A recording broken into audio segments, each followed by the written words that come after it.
السلام علیکم۔ بسم اللہ الرحمن الرحیم۔ شروع اللہ کے نام سے جو بڑا مہربان نہایت رحم والا ہے۔ کسی نے پوچھا وہ کون سی جگہ ہے جہاں ہر غلطی، ہر گناہ اور ہر جرم معاف ہو جاتا ہے؟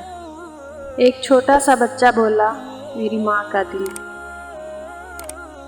ماں کبھی یہ محسوس نہیں کرتی کہ اس کی دعاؤں کے بغیر بھی اس کی اولاد محفوظ ہے۔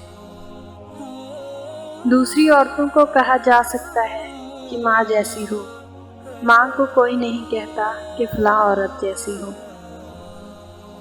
جو ماں سے محروم ہو جاتے ہیں وہی بتا سکتے ہیں کہ انہوں نے کیا کھویا اور زندگی کے معنی ان کے لیے کیسے تبدیل ہوئے۔ ایک بات ہمیشہ یاد رکھنا، ماں کا غصہ ہمیشہ فرضی ہوتا ہے۔ ماں وہ ہستی ہے جو سب کی جگہ لے سکتی ہے، مگر اس کی جگہ کوئی نہیں لے سکتا۔ جس انسان کی ماں ہے وہ غریب نہیں ہے۔ جنت تو سبھی مانگتے ہیں، پر ملی ہوئی جنت کی کوئی قدر نہیں کرتا۔ ماں کی ایک عادت خدا سے بہت ملتی ہے، دونوں معاف کر دیتی ہیں۔ جب انسان اپنی ماں سے دور ہوتا ہے تو صرف ماں سے ہی نہیں، زندگی کے تمام تر ذائقوں سے بھی محروم ہوتا ہے۔ لوگ کہتے ہیں کسی ایک کے چلے جانے سے زندگی رک نہیں جاتی، لیکن یہ کوئی نہیں جانتا کہ لاکھوں کے مل جانے سے بھی ایک ماں کی کمی پوری نہیں ہو سکتی۔